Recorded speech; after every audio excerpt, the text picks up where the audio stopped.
Now to finish up the highlights on our rock planet. As we can see here, we have it embossed, and it's really kind of messing it up because it's over the top of our nice, beautiful layer here. But what we're going to do is, since everything's embossed, we're going to take our highlights and we're going to click on that level, and we're going to hit Command L and go straight into our input levels. And what we're going to do is we're actually going to darken this down. Let's bring it up like so. Oh, well, we can't see it because let's hit cancel. Let's turn off the layer above it. There we go. Now hit Command L and go into our levels. And as you can see, we're going to adjust this to a point to where it's nothing but black with a little bit of white on it. Almost an alpha channel. There we go. Something like this. Just going to take our white down. Bring this back up. Like so. We're just going to keep adjusting it until we get what it is we're looking for.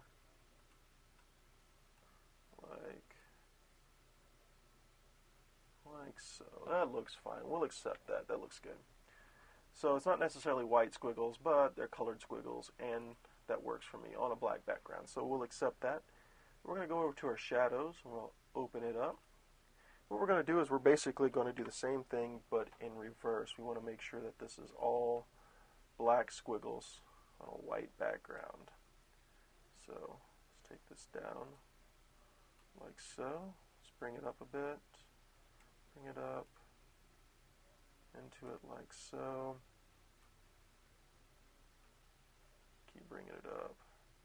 It's going to get hardcore before it gets any better. There we go. Something like that. We'll do. We can also change our output levels down here too, if we so feel like it. Let's bring our white down a bit. Now let's not bring our white down a bit. Alright, we're going to accept that too. We'll just hit OK on that. Now what we're going to do is we're going to pause here, and I'll show you what these are going to do in a minute.